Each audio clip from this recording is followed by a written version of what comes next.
This is just north of Gladstone, and it's a place called the Narrows. It's a rising tide,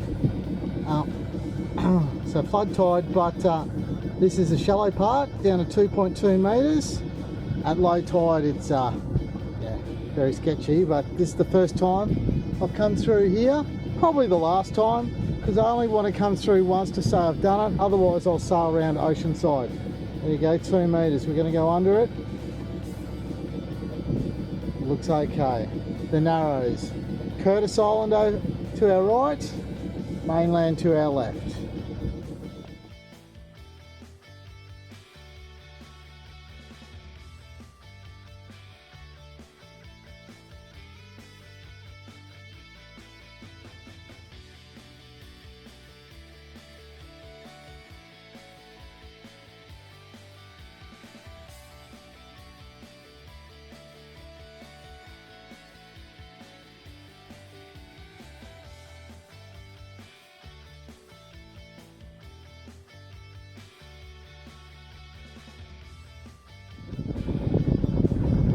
I think this is the spot they call the cattle crossing. Very shallow, but anyway, I think that's an old cattle fence herd thing or other. Alrighty, super duper shallow. There's the other end of the cattle crossing.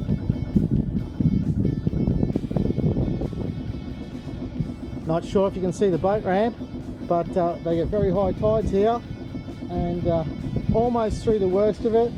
There's still a bit to go, but I can say I've done this passage and I won't do it again. Okay, so I've gone past the cattle crossing, which is regarded as the shallowest part, and yep, I touched the ground once. I was in about just under 1.2 metres of water, reversed up. The Narrows, I call the Narrows for a reason. Sometimes the channel is just wide enough for your boat.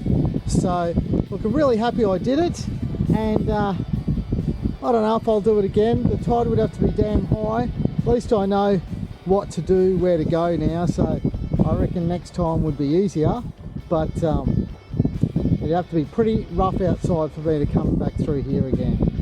Anyway, beautiful countryside, cattle country, Curtis Island. That's how they got the cattle on there. They made them swim. Anyway, at least at low tide they were probably ankle deep.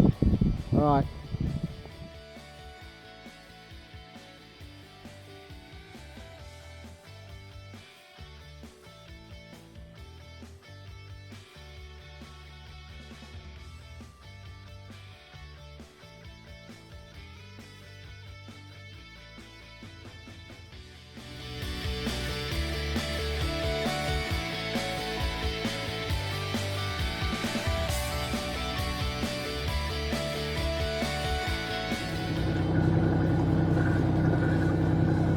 Okay, you can see, oh, there goes the jibe, and you can see that the sun's coming up. We're exiting the Narrows, and it's our entry into Keppel Bay. I thought I'd show it off. First bit of light, probably can't see it, but there's mountains in the background, there's mangroves to the left, open water, looks awesome, looks bloody awesome. And anyway, this begins the Keppel Island holiday. Not sure if you can see it, but a lighthouse with a few buildings at the northern tip of Curtis Island. Anyway, starting off the day in a spectacular way. The tide's running out, which is good for us. That sends us on our journey, and we're heading north, and an outgoing tide has a current that goes north, so happy days. It's added. Oh, there's a dolphin. Oh, sorry, dugong, I think. No, dolphin's right there.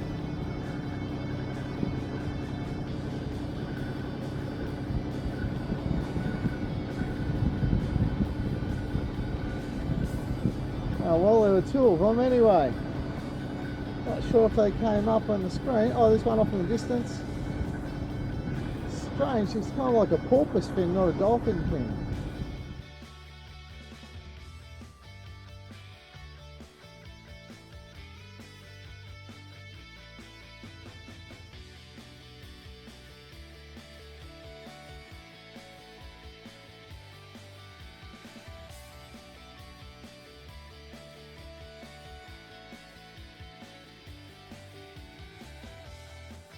So I'm coming around, not sure it's flickering, but anyway, I'm coming around northern end of Curtis Island, and I'll put it out there. This is like a washing machine. So the swells are curling around the island.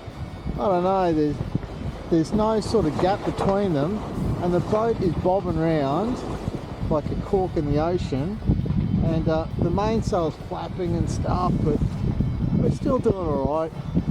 We're still doing, if the screen shows up, 7.5 knots right now.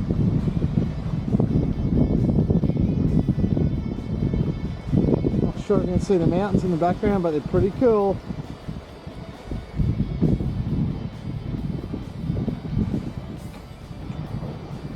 Definitely a washing machine effect.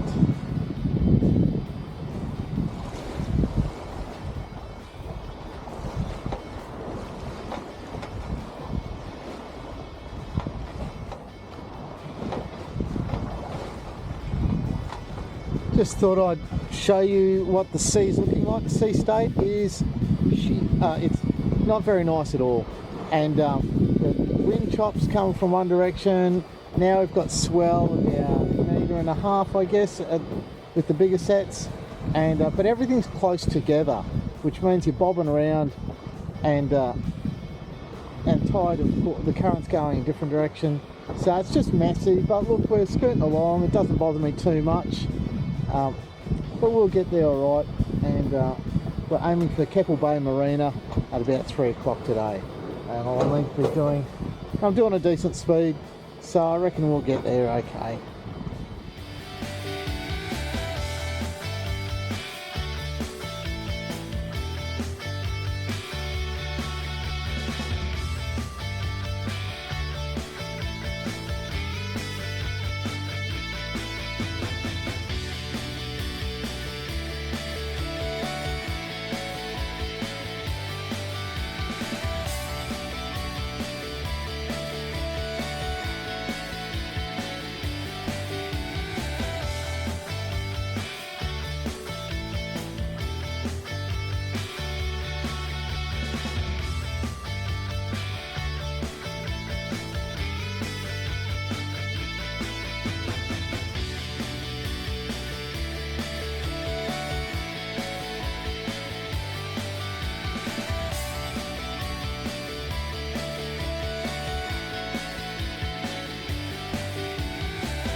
You probably can't see it.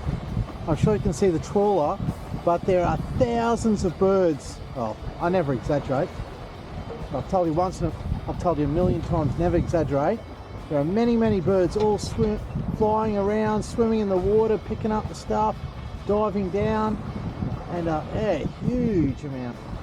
But anyway, I think this town is Tannum Sands, and maybe, I don't know, I'd have to look it up on the map, but around that headland, as far as you can see, is the Keppel Bay Marina, which is basically Yepoon. Amazing, those birds. I reckon they're trolling for prawns.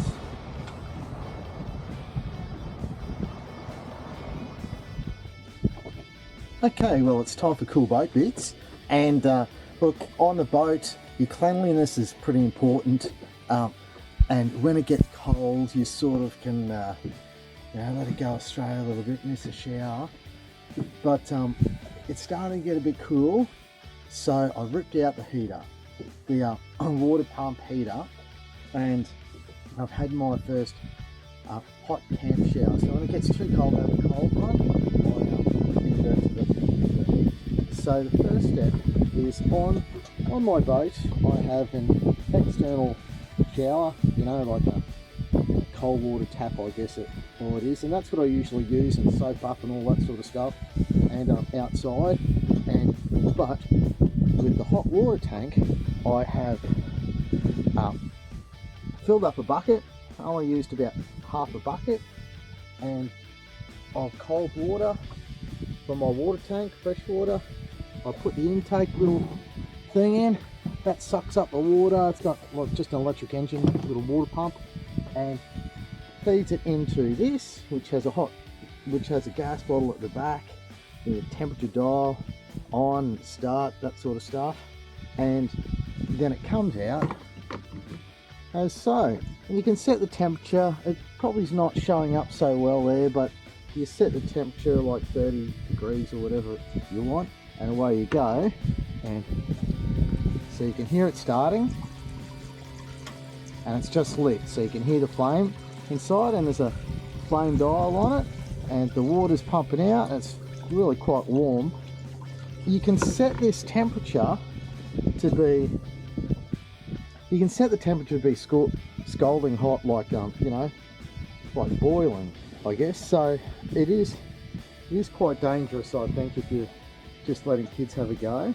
So you know, when I have kids on board, we'll be very carefully supervising this control unit.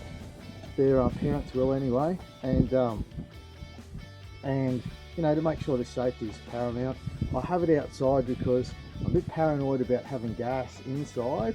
However, on the super duper cold mornings that are yet to come, I guess it's built to the size where I could put it in the toilet, which has a shower. It's built to have a shower. It's got a pump at the bottom, pumps water out, back out. So I could put it in there on those super cold ones, but you know, I just harden up a little bit, have it outside in the cool breeze. It's lovely and warm. Come back inside, throw my clothes on, and good to go again. Anyway, one of my cool boat bits that bought this from Anaconda, and I don't even know what it's called. Oh, here we go. Companion Aqua Heat Shower. Yeah, my cool boat bit.